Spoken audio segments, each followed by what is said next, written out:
Hello student, कैसे हैं आप सब। मैं ठीक हूं और मैं आशा करता हूं कि आप सब भी ठीक होंगे।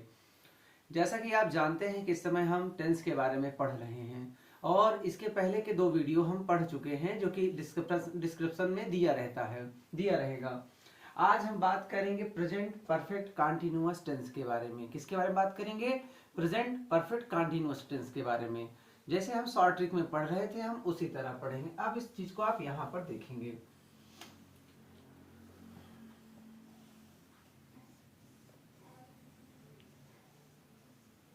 Present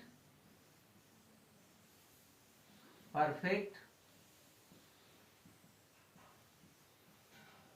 continuous tense. आप यहां पर देखते थे इंट्रो लिखते थे हम, तो हम यहां पर क्या लिखेंगे? इंट्रो लिखेंगे। इंट्रो मीन्स पहचान। जिन वाक्यों के अंत में आप बोलेंगे रहा है, रही है, रहे हैं,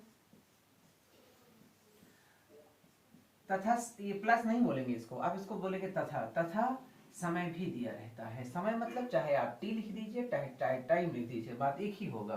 ठीक है, तथा समय भी दिया रहता है। अब यहाँ पर टाइम लिख देते हैं, तथा टाइम भी दिया रहता है। टाइम भी दिया रहता है, उसे हम क्या कहते हैं? उसे हम प्रेजेंट परफेक्ट कंटीन्यूअस टेंस कहते हैं। फिर से बात कर रहे हैं। जिन वाक्यों के अंत में रहा है, रही है, रहे हैं तथा समय भी दिया रहता है उन्हें प्रेजेंट परफेक्ट कंटीन्यूअस टेंस कहते हैं। अब हम इसका रूल पढ़ेंगे। रूल क्या है? सिंगुलर के साथ आप लगाएंगे हैज बीन, प्लूरल के साथ हैव बीन, और वर्ब में आईएनजी लगाते हैं या वर्ब की आईएनजी फॉर्म का प्रयोग करते हैं, और निश्चित समय के साथ सिंस और अनिश्चित समय के साथ फॉर का प्रयोग करते हैं। जैसा कि आप जानते हैं ये सारे वर्डों से आप परिचित हैं। एक डंडी खींचिया है, ये लिखा हुआ है जिसका मतलब सिंगुलर है। डबल डंडी है या डबल लाइन है, इसका मतलब प्लूरल है। वर्ब में आईएनजी आपको समझ में आ रहा होगा, बट आपको निश्चित समय और अनिश्चित समय नहीं समझ में आता। इस शब्दों को हम थोड़ा सा एक एग्जाम्पल के माध्यम से समझाएंगे। जैसे एग्जाम्पल के लिए मान लेते हैं कि हम 8 बजे से पढ़ाई अपना करना स्टार्ट किया। हमने लिख दिया कि हम 8 बजे से पढ़ रहे हैं। निश्चित समय और अनिश्चित समय के बारे में अभी हम आपको बता रहे हैं। हम 8 बजे से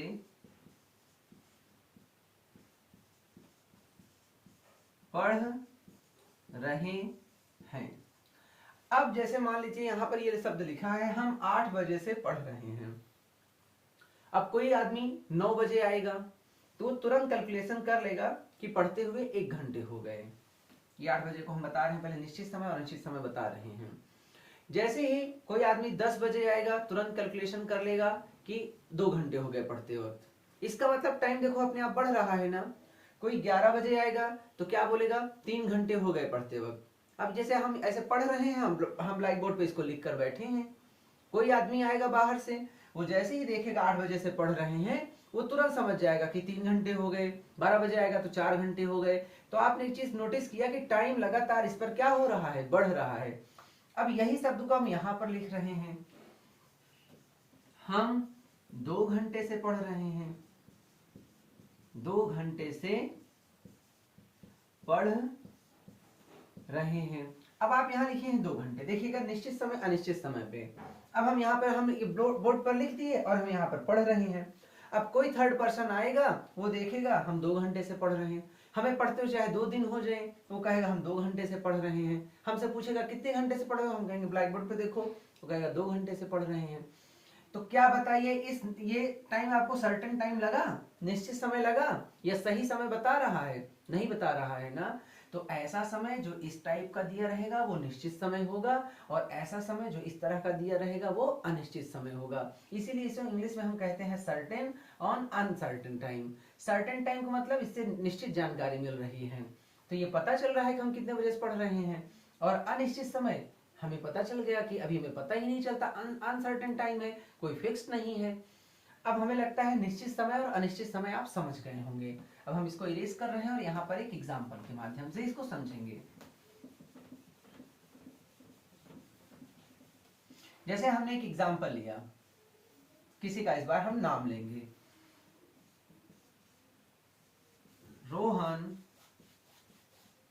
रोहन 2 बजे से क्या कर रहा है, क्रिकेट खेल रहा है। अब यहां पर लिखा है रोहन 2 बजे से क्रिकेट खेल रहा है। अगर कोई आदमी 2 बजे के बाद 3 बजे आएगा तो वो तुरंत समझ जाएगा खेलते हुए 1 घंटे हो गए। 4 बजे आएगा तो 2 घंटे हो गए, टाइम बढ़ रहा है ना। इसका मतलब ये हमको सर्टेन टाइम दिया है। हम निश्चित समय को इंग्लिश में सर्टेन टाइम भी बोलते हैं। तो इसका मतलब हमें निश्चित समय दिया है या सर्टेन टाइम दिया है। तो जब सर्टेन टाइम दिया है तो हमें सिंस का यूज करना है। मुझे लगता है ये बात आपकी समझ में आ रही होगी। और किस तरह यूज करना है तो हमने यहाँ पर पहले ही आपको बताया था। आप ये देख रहे हैं ना, सिंपल सेंटेंस में हम पहले क्या लिखते हैं, सब्जेक्ट, फिर क्या लिखेंगे, हेल्पिंग वर्ब, फिर क्या लिखेंगे, वर्ब, फिर क्या लिखेंगे, ऑब्जेक्ट, फिर अदर वर्ड। देखो अभी हम कोई भी एग्जांपल अदर वर्ड वाला नहीं ले रहे हैं, अभी हम अदर वर्ड का भी एग्जांपल लेंगे। जब हमारा पूरा टेंस खत्म हो जाएगा तो हम ऐसे बड़े बड़े एग्जांपल लेंगे जिससे ये भी आपको समझ में आएगा। तो सबसे पहले हमें क्या लिखना है, सब्जेक्ट। तो अब हम सब्जेक्ट लिखेंगे, फिर हेल्पिंग वर्ब, फिर वर्ब, फिर ऑब्जेक्ट। तो अब हम यहाँ पर सब्जेक्ट क्या है, रोहन। तो हम यहाँ पर लिखेंगे पहले सिंपल सेंटेंस। अब सिंपल सेंटेंस में हमको सब्जेक्ट चाहिए, हमने लिख दिया रोहन। अब रोहन क्या है, सिंगुलर, सिंगुलर के साथ क्या लगाते हैं, has been. Rohan has been, Rohan has been. अब क्या लिखना चाहिए हमको, वर्ब। वर्ब क्या है, खेलना, तो क्या लिखेंगे, प्लेइंग। तो हो गया रोहन हैज बीन प्लेइंग। अब क्या खेलते हैं, तो क्रिकेट। तो Rohan has been playing cricket. अब टाइम लगाना है, यही जान लीजिए कब अदर वर्ड आ गया। अब यहां पर हमें सेंस लगाना चाहिए कि फॉर लगाना चाहिए, तो हमें सेंस लगाना है। तो आप लिखेंगे सिंस 2 o'clock। मुझे लग रहा है ये बात आपकी समझ में, यह हमारा चार्ट इसलिए हम आगे नहीं लिख रहे हैं। तो Rohan has been playing cricket since 2 o'clock। अब हम इसका निगेटिव बनाएंगे। अब अगर हमें याद रखिएगा, ऐसी हेल्पिंग वर्ब जहां पे 2 हेल्पिंग वर्ब होती है, या कभी अभी आएगा 3 हेल्पिंग वर्ब भी आएगा, तो हम हमेशा पहली हेल्पिंग वर्ब के बाद ही नॉट लगाएंगे। या जब उसे हम क्या का शब्द यूज करते हैं तो हम उसे ही पहले यूज करेंगे। तो हम यहां लिखेंगे रोहन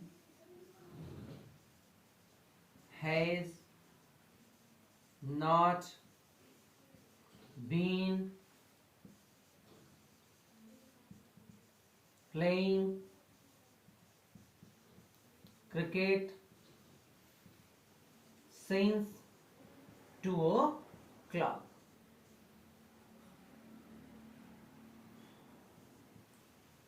अब हमें लग रहा है ये बातें आपकी समझ में आ रही होंगी। अब हम लिखेंगे इंट्रोगेटिव सेंटेंस। इंट्रोगेटिव में हम फर्स्ट टाइप लिखेंगे। फर्स्ट टाइप क्या हो जाएगा, अब फर्स्ट टाइप में हैज को पहले ले लेंगे, तो हो जाएगा हैज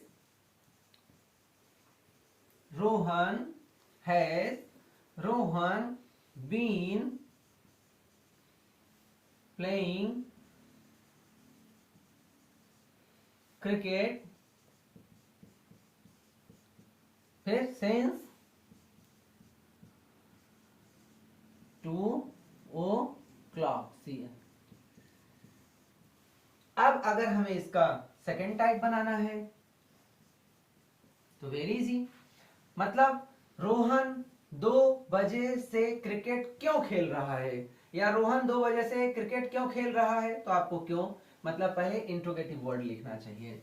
आपको लिखना चाहिए why has Rohan been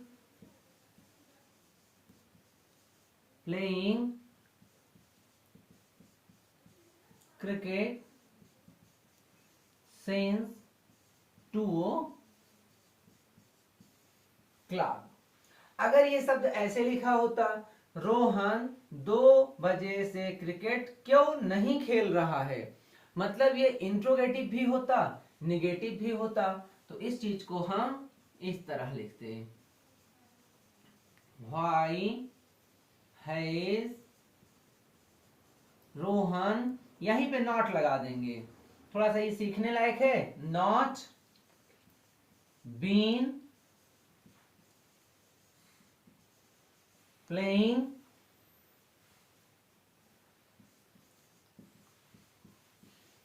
cricket since 2 o'clock। मुझे लग रहा है कि ये बातें आपकी समझ में आ रही होंगी। अब हम इसको फिर से समझने का प्रयास करेंगे। जैसे लिखा है रोहन 2 बजे से क्रिकेट खेल रहा है, तो हमें पहले क्या लिखना चाहिए, सब्जेक्ट। क्या लिखना चाहिए, सब्जेक्ट। फिर क्या लिखना चाहिए, हेल्पिंग वर्ब। फिर क्या लिखना चाहिए, वर्ब। और वर्ब में क्या कह रहा है, आईएनजी कह रहा है, वर्ब में आईएनजी लगा दिए। फिर क्या लिखना चाहिए, ऑब्जेक्ट। और फिर अगर कुछ और भी वर्ड हैं तो इसे ही अदर वर्ड की तरह हम यहाँ टेंस में यूज करेंगे। तो सिंस 2 o'clock, अभी मान लो यही होता, रोहन 2 बजे से क्रिकेट खेल रहा है मोहन के साथ, तो हम लास्ट में विथ मोहन लगा देते। आप विथ मोहन और अदर वर्ड आप चाहे यहाँ विथ मोहन लगाते और चाहे आप लास्ट में विथ मोहन लगाते, दोनों बातें सही होती हैं। क्योंकि इंग्लिश का एक रूल है, पहले subject, helping verb, verb, object, इसके बाद आप कुछ भी वर्ड को आगे पीछे अदर वर्ड को आप यूज कर सकते हैं। अब हम इसको एक दूसरा भी एग्जांपल इसका लेंगे। जैसे, हाँ ध्यान रखिएगा, अब हम एग्जांपल आपके सामने चेंज करेंगे, आपको उस बात को देखना भी है।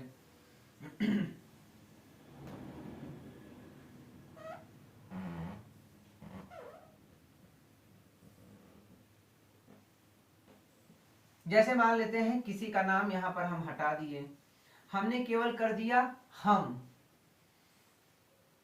और सब कुछ वही है, या मैं 2 बजे से क्रिकेट खेल रहा हूं, हमने यहां लिख दिया केवल मैं 2 बजे से क्रिकेट खेल रहा हूं। मान लेते हैं कि हमने ये लिख दिया ये सेंटेंस। अगर ये सेंटेंस है तो इसमें हमें क्या चेंज करना है, तो हमने पहले देखा सब्जेक्ट हमारा चेंज हुआ है, तो हम जितना भी सब्जेक्ट जहां भी है हम उस सब्जेक्ट को क्या करेंगे, सब्जेक्ट को चेंज कर देंगे। अब हम सब्जेक्ट को क्या कर दिए,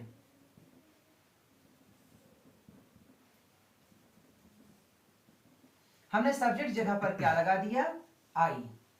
हमने यहां पर भी क्या लगा दिया, आई। हमने यहां पर क्या लगा दिया, आई। और हमने यहां पर क्या लगा दिया, आई। और हमने यहां पर क्या लगा दिया, आई। अब सब्जेक्ट प्लूरल हो गया, तो प्लूरल साथ हमें हैज बीन नहीं, हमें हैव बीन लगाना है। मतलब जहां हैज लिखा है हमें वहां पर हैव लिखना है। तो हमने इसको क्या कर दिया, हमने यहां पर हैज हटाया और हमने हैव लिखने। अब हम यहां पर क्या लिख देंगे, आई हैव आई, आई।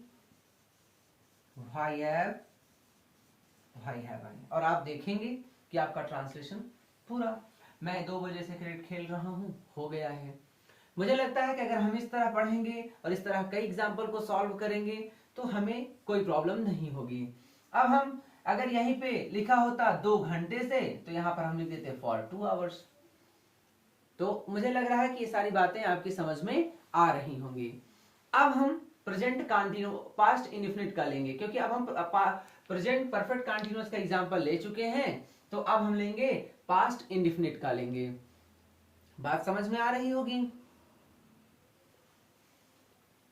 अब हम अगले वीडियो में पास्ट इंडेफिनिट टेंस के बारे में पढ़ेंगे, और तब तक के लिए thank you, have a nice day.